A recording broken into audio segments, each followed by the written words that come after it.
There was zero, absolutely zero positives to be taken from this match. There is, what's up, guys? Welcome back to another video. This is my post-match reaction of the match between Arsenal and Real Madrid. Um, what can I say? First of all, I just want to say congratulations to Arsenal. They played really well. They were the better team on the night, and they fully and 100% deserved that victory. No doubt about it, no question about it, no excuses to be made. And in all fairness, I'm actually kind of glad they won. Now, hear me out before all the Madrid fans go crazy. Look, I love my team. I'm 100% true fan, true supporter from head to toe. But enough is enough.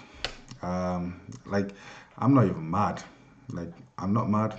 I'm not upset. I'm not angry. First of all, you can't win the Champions League every year. It's just not happening. Look, City won 4 leagues in a row, and look how awful they're playing this season.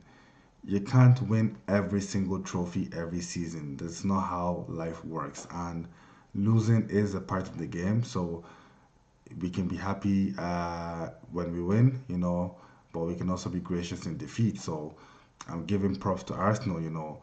Tactically they outplayed us. They were the better team, and yeah, they deserve to win this match. And they're still the second leg.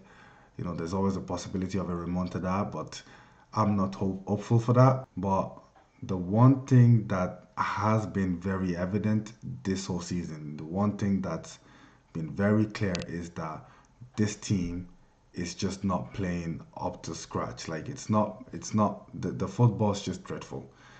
The football has been completely dreadful. It's been woeful. It's been awful. It's like every single negative word you can think of to describe the football, it's been that. It's been that. And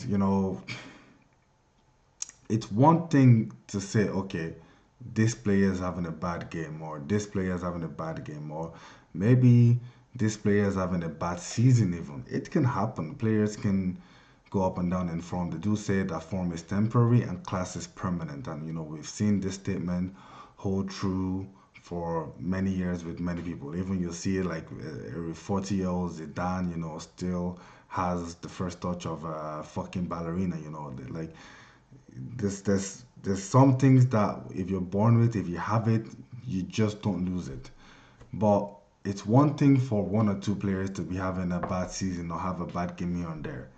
It's another thing for whole team and whole squad to consistently play like shit every fucking week. Like seriously, week in, week out, you have multiple players dropping stinker performance after stinker performance after stinker performance. Like at a certain point, you have to stop looking at the player and you actually have to start looking at, who's coaching them. Because you have 11 players on the pitch. Everyone, the way everyone interprets the game is different. You know, some players they like to dribble, they're fast, they like to run around players. Some players tend to like pass the ball more. Some players like to make runs in behind the team. Some players like to drop deep and get on the ball. Every player plays differently. They see the game differently, and it is the job of a coach to find the system that benefits the team. And what I mean by that is you need to evaluate the strengths and weaknesses of your players, and you need to be able to bring out their strengths while covering for their weaknesses, which means, for example, when we had Marcelo, we knew that Marcelo was incredible in attack. Like Marcelo could do things that most fucking attackers could only wish they could do in their dreams.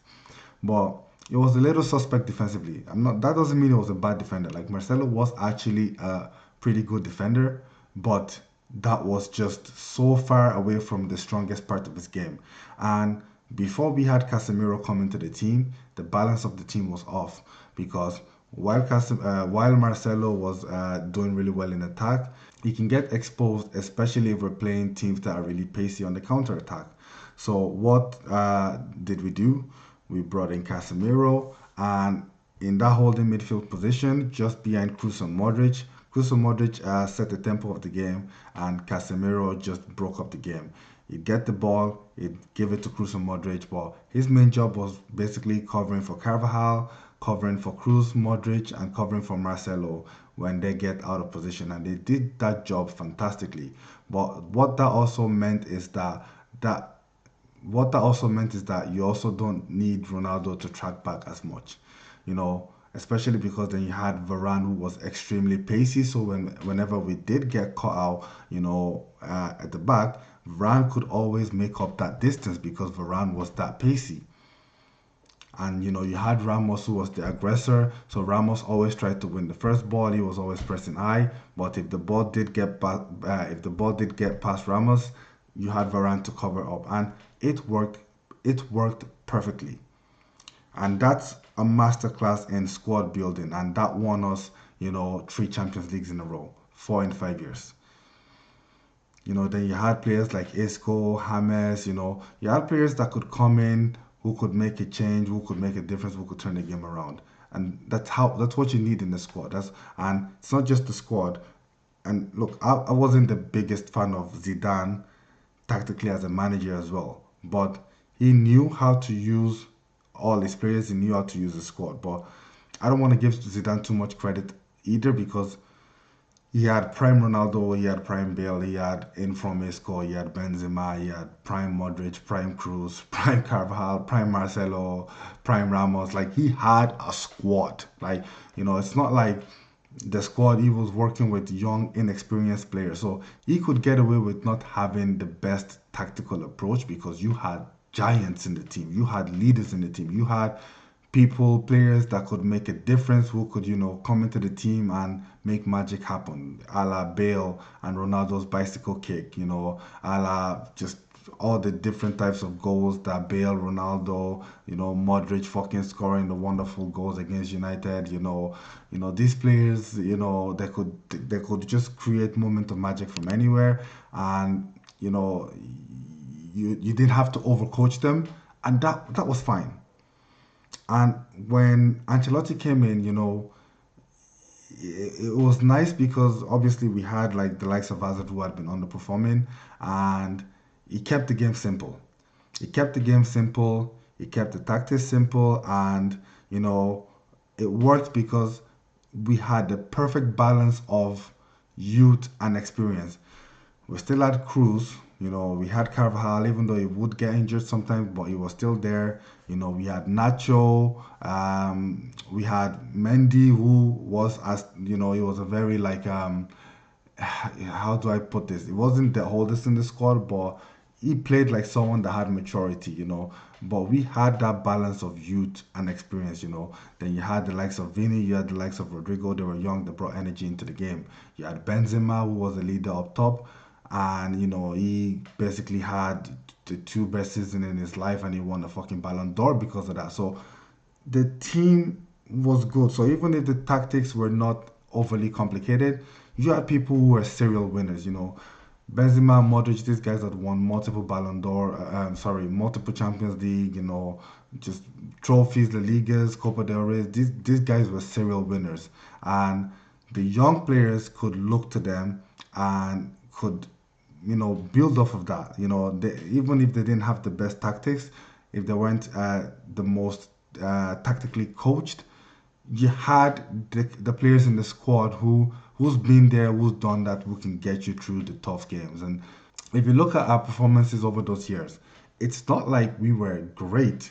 We weren't always the best teams, but we had that it factor that was able to help us get through games, and comebacks after comebacks after comebacks after comebacks after comebacks after comebacks, and we had that shit in abundance. It was just comebacks after comebacks, and when we were down and out, when nobody expected us to win, players were producing individual moments. That when Vini let that ball through his leg against, I think was it Fernandinho, that basically retired Fernandinho. Rodrigo's fantastic headers, all the fucking wonder goals that Benzema scored. Like we had this aura about us that we could always find a way. But what happened was slowly and gradually, these senior players started to leave. Nacho left, Benzema left, we lost Casemiro. Now Kroos retired. Carvalho's got out injured. And the team starts to transition. We went from a perfect mixture of experienced and youth to now a very, very young team. A very, very young team. And the thing with young teams and the thing with young players is, and I'm not counting Vinicius. Vinicius has been there, done that, even though he's still quite young, but he's also, in my opinion, not the finished product. I don't think, now everyone hits their prime differently, but I don't think most players hit their prime till like they're really like 26, 27 anyway. Their prime, and they maybe like have like 4 or 5 years at the top in their prime, but Vinny's old enough. But I'm talking about players like Chouameni, players like Camavinga, players like Frank Garcia, players like Arda Güler, players like Endrick, players like Raul Asensio. There's a lot of young players in this current Real Madrid squad, and these players need guidance. There's just no two ways about it. I'm not gonna mince my word. We don't need a manager whose whole thing is just letting the players do what they think is best. That can work for players like Ronaldo, for players like Benzema, players like Bale, Modric, Cruz, the guys who's been there, who's done it all, the serial winners. But this current squad of players that we have need a manager that's going to come in and is going to actually teach them how to play together as a team, because that's the most important thing. Without that, you just have 11 players on the pitch who does whatever the fuck they want to do, to be honest. If they want to pass, they'll pass. If they want to dribble, they'll dribble. But they're not playing with a clear sense of identity. They're not playing with any like clear pattern. They don't really have a way of playing that really determines that, okay, yeah, you know what, this is what this team is all about. And I mean, Jude's only 20 years old, like, or is he 21? I don't know, but he's also very young guy, and I left him off the list. But like, you see what I mean? The squad is as young as it's ever been, and we just don't have the manager, I think, that can cultivate that can actually grow it, that can actually develop this group of young talent we have into a world class team. And even and the thing is, winning sometimes isn't just all that there is to the story, like, because you need to think about the way that this team is going to play for many years to come. And just the performances have just been poor. Like, they've just been poor. Take nothing away from Arsenal tonight. I'm not saying Arsenal only won because we were poor. Even if we had been good, Arsenal are a good team. They're a good side, and they do have the capability to beat us. But the match should have been a whole lot more competitive than it was. But we barely created any fucking chances. And here's the thing: I don't care how bad your team is. I don't care how bad your players you have. Every team should be at least able to create a chance. You don't need world class players to be able to create a chance. With good tactics, with good instructions, with a manager that understands how to exploit the weakness of the opposition and get the best out of his team's strengths, you should be at least creating chances. And we didn't do fuck all today. So again, why would I be focusing on individual performances when this has literally been the story all season long? I have nothing to analyze today. What am I gonna fucking Rice scored two fucking fantastic free kicks and Marino scored a tap in. Wow. Big fucking whoop. Like, what's there to analyze? There's nothing for me to analyze because Arsenal did not play incredible. They did enough to win. They did enough to win, and that's all you need to do, because they can only beat what's in front of them. They don't need to fucking go to 10th gear if they can beat us by playing in fucking first gear. And let's be real, Arsenal were literally only in first gear, and yet they could have scored about 6 goals. Courtois made how many fantastic saves? So again, I ask you, does this seem like an issue with, and instead of Vinny played bad, Rodrigo was invisible, Mbappe? Yes, they played bad, but they played bad because the tactics that they were given did not suit. Either they were given poor tactics and poor instructions, or they just weren't shown how to properly exploit a team because they just didn't know what to do. Like, what did you see was a way that we could have exploited Arsenal today? Like, I'm still trying to think. Like, if I'm not the manager and I'm not paid big bucks to do it, but I'm trying to think. Oh, Arsenal are missing Gabriel. Okay, maybe the young centre back is an opportunity. So maybe focus your attack on him. Okay, I'm telling Mbappe, make runs behind the this defender. Make runs. Just keep running, keep running. We get two quick balls, move the ball quickly, and try and play you through. Oh, maybe Arsenal like to sit deep, so maybe we overload them on the wings, create some space in the middle, and get Valverde on the ball to take a few shots. I'm not the fucking manager. I don't know if those tactics would have won, but they're tactics. So if that's my instruction, I say, okay, you know what? Let's try and make space in the middle for Valverde to shoot. So Vinny and Rodrigo, you guys keep making overlap. Push the two fullbacks up, and when Arsenal are covering the wing trying to get the space, that gives space for Valverde in the middle to get some shot. We know Valverde has good long shots that wasn't utilized. We know Mbappe is fast, that wasn't utilized. We know Vini is quick, wasn't utilized.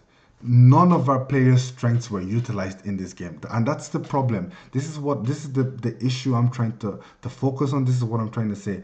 I don't care how many injuries you have. I don't care. Arsenal had injuries. Saka just came back from injury. Jesus is out. They don't have a striker.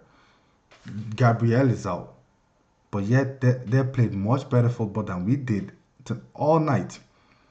Odegaard was kicked out of the club because apparently he wasn't good enough to be a starter for the club. He wasn't good enough to play for the club. He's just captained Arsenal to a 3-0 victory. So you tell me, is it the players that's the problem or is it a coaching issue? Honestly, that's all I have for today. If whoever was expecting me to be angry, to lose my shit, I'm not angry because I hope this result will at least get this man out of my club.